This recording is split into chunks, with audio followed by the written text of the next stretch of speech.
নমস্কার বন্ধুরা, পূজা কিচেন ব্লগসে সমস্ত বন্ধুদের স্বাগত জানিয়ে চলে এসেছি আবারও একটা নতুন পর্বে।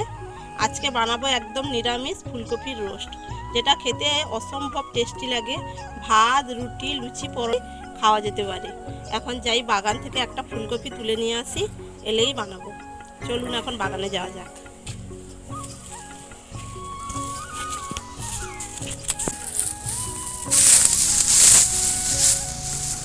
কোন কপিটা বড় হয়েছে আগে দেখি। এটাও বেশ বড় হয়েছে, এটাও হয়েছে। বাবু এদিকে আয় দেখি।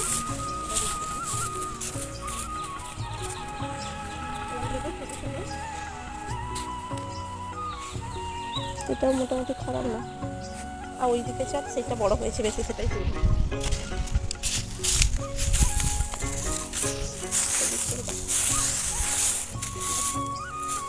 হয়েছে কপিটা একদম, এইটাই তুলে নেব।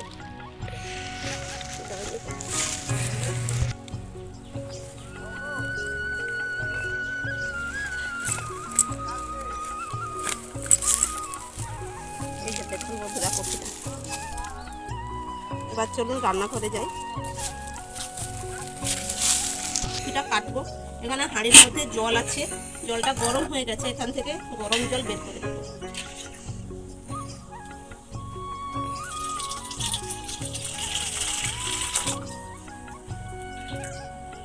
দিয়ে দেবো লবণ।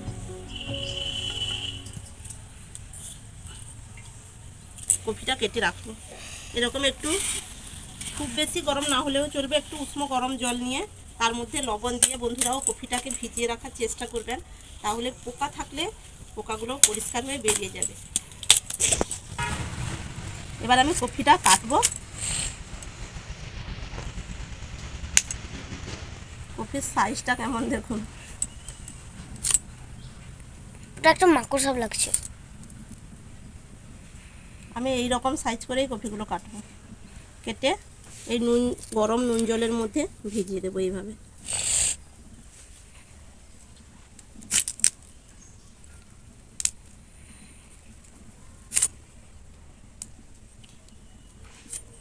এর এই যে ডাঁটাগুলোর দিকটা একটু করে এইভাবে ফাঁক করে দেব, দিলে ভালো করে এর মধ্যেও লবণ, তেল, মশলা সব কিছু ঢুকবে আর সেদ্ধ হবে খুব ভালো।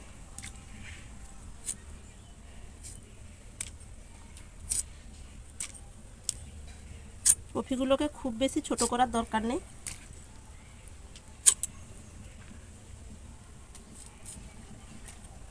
কপিগুলো কাটা হয়ে গেছে, আমি এইভাবে 10 থেকে 15 মিনিট মতো জলে, এরকম লবণ জলে ভিজিয়ে রাখবো।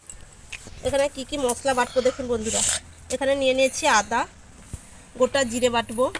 এখানে আছে তিল আর পোস্ত মেশানো আছে, সাদা তিল আর পোস্ত। আর এই যে কাজু বাদাম, এগুলো এখন আমি বাটবো। এই আদার সঙ্গে আমি 2টো কাঁচা লঙ্কা বেটে নেব।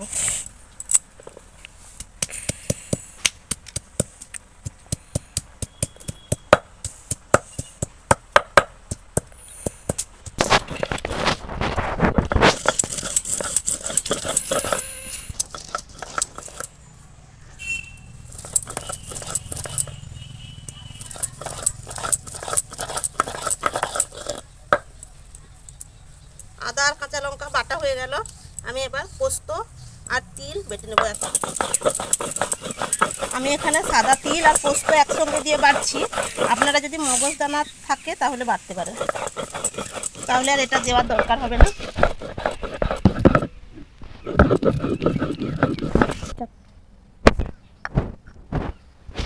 এবার কাজুটা বেটে নেব।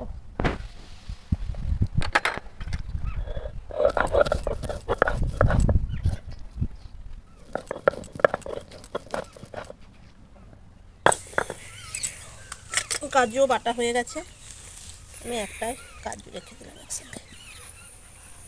গোটা জিরে বেটে নেব।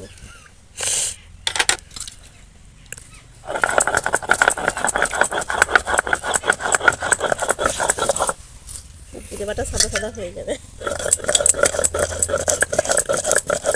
পুরো সাদা হবে না। পাখি কেমন কলা গাছে হচ্ছে না।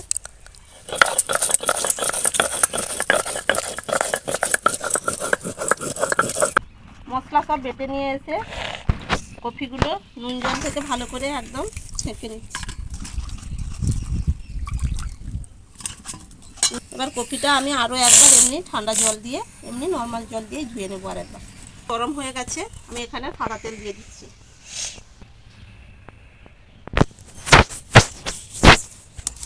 আজকে পুরোটাই সাদা তেলে রান্না করব। তেলটাও গরম হয়ে গেছে, এবার কপিগুলো এর মধ্যে দিয়ে দেব।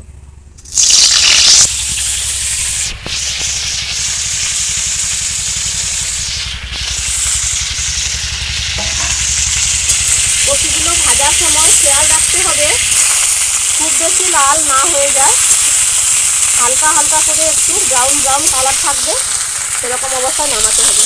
আমি এর মধ্যে আবারও একটু লবণ দিয়ে দেব, কারণ তখন জলের মধ্যে লবণ খুব ভালো একটা ঢুকবে না, তাই একটু লবণ দিয়ে দিলাম আবার।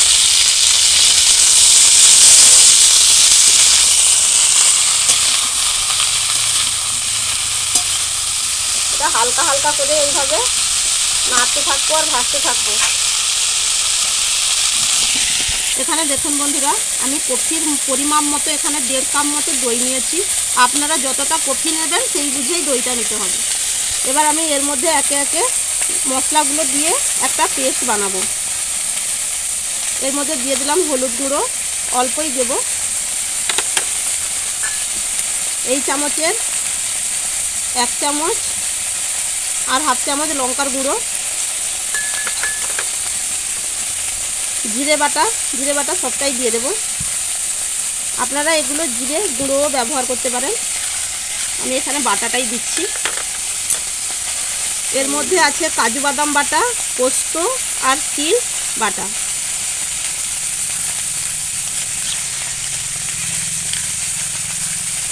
সব অল্প একটু চিনি দিয়ে দিলাম।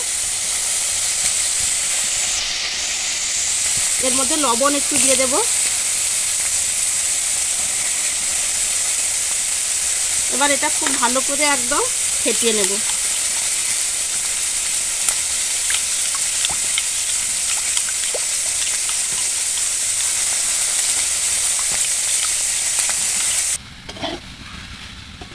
দেখুন বন্ধুরা, কপিটা খুব হালকা, এই যে দেখুন একদম হালকা হালকা করে লাল হয়েছে। দেখুন এই রকম অবস্থায় নামিয়ে দেব।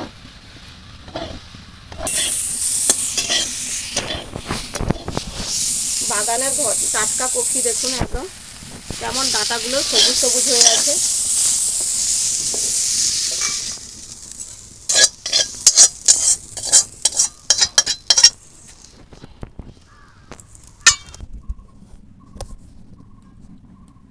এই যে পেস্টটা তৈরি করেছি দেখুন বন্ধুরা, এটা এই যে ফুলকপি ভাজা এর উপরে সবটা দিয়ে দেব।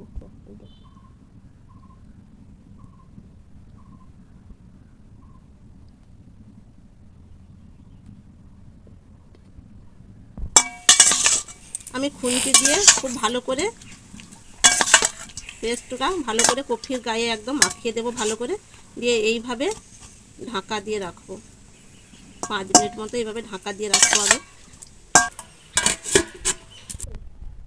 আমি কড়াইটা পরিষ্কার করে একদম উনানে বসিয়ে দিয়েছি, কড়াইটাও গরম হয়ে এসছে। এবার এর মধ্যে দিয়ে দেব সাদা তেল।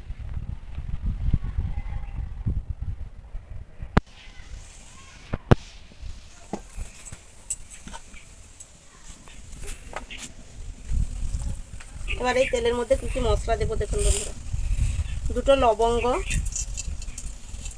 2টো এলাচের মুখ ভালো করে ফাটিয়ে দিয়েছি, ছোট এলাচ, একটা দারচিনি, গোটা জিরে।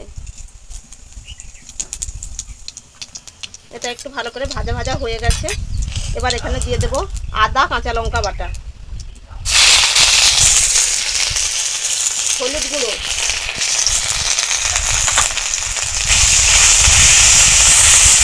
এবার আদা কাঁচা লঙ্কাটা খুব ভালো করে একদম কষিয়ে নেব।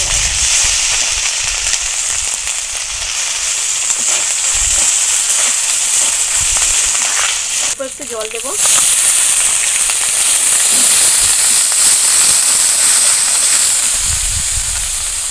এক চামচ মতো লঙ্কার গুঁড়ো আছে, দিয়ে দিলাম।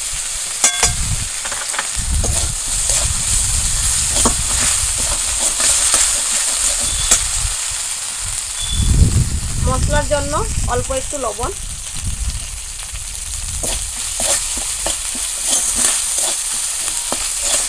এবার জল দিয়ে মশলাটা ভালো করে কষিয়ে নেব।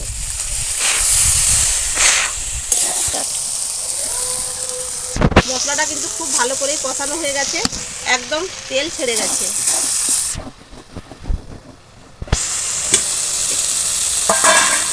এবার এই যে দেখুন বন্ধুরা, এই যে দই দিয়ে যে মশলাটা করেছিলাম তার সঙ্গে ফুলকপি ভেজানো ছিল, এটা একসঙ্গেই দিয়ে দেবো।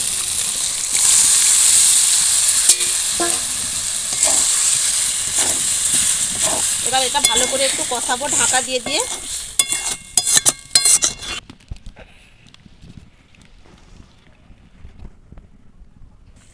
এখানে দেখুন বন্ধুরা, এই যে এর মধ্যে মাখানো ছিল তাই গামলাটা খুব ভালো করে একটু ধুয়ে নিলাম মশলা ধোয়া জলটা দিয়ে। এবার এই জলটা কিছুটা এর মধ্যে দিয়ে দিলাম, পুরোটা একসঙ্গে দেবো না কিন্তু, অল্পই দিলাম একদম। এবার আমি আবারও ঢাকা দিয়ে দেব। এইভাবে ঢাকা দিয়ে 10 মিনিট মতো ধরে একটু কষাবো। ঢাকাটা খুলে এই কপির ডাঁটাগুলোকে এইভাবে গ্রেভিটার মধ্যে একদম ডুবিয়ে দেব, যাতে তাড়াতাড়ি সেদ্ধ হয়ে যাবে ভালো করে, খেতেও ভালো লাগবে। একদম গন্ধ, একদম চারিদিকে মোমো করছে। এবার ঢাকা দিয়ে দেব। এবার ঢাকাটা খুলে দেখি, প্রায় হয়েই এসছে।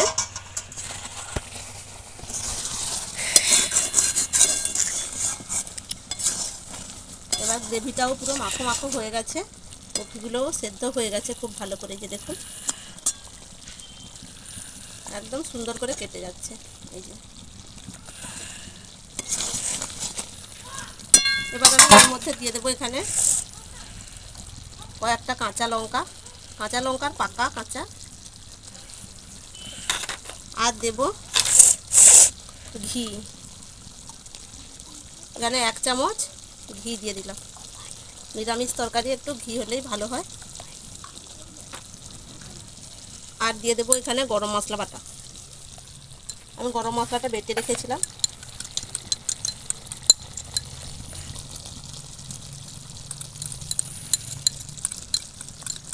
আরও আমি 2 মিনিট মতো একটু ঢাকা দিয়ে রাখবো, দিলেই পুরো রেডি হয়ে যাবে।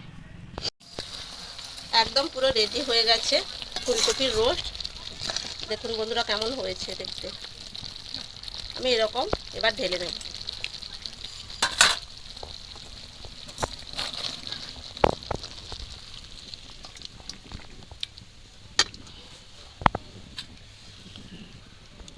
আজকে সমৃদ্ধ একা খেতে বসেছে, তার বাবা কাজ করছে একটু।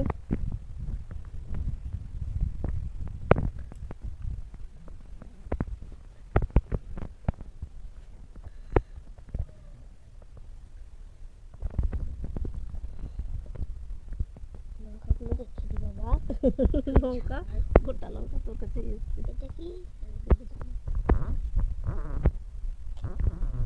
গন্ধটা কেমন উঠেছে বল?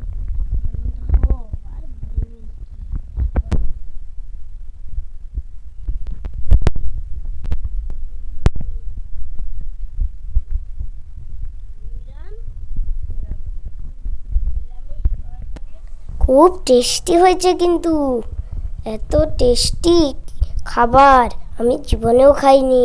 আপনারাও একবার ট্রাই করে দেখবেন বন্ধুরা। আর যা কালার এসেছে, খুব টেস্টি। অবশ্যই বাড়িতে একবার ট্রাই করবেন বন্ধুরা। আজকের মতো এখানেই শেষ করলাম। সবাই সুস্থ থাকবেন, ভালো থাকবেন। দেখা হচ্ছে নতুন পর্বে। এই জায়গাটার ভয়েসটা কেন জানি না হয়নি, মানে কথাগুলো শোনাই যাচ্ছে না, তাই পরে এডিটের সময় আমি পরেই ভয়েসটা দিলাম। কেমন লাগলো অবশ্যই কমেন্ট করে কিন্তু জানাবেন বন্ধুরা। আর খুব সুন্দর কিন্তু কফি সেদ্ধ হয়েছিল না বাবু? খুব সুন্দর সেদ্ধ হয়ে গেছিল, হালকা একটু জাঁক দিলেই একদম গলে যায়। টাটা।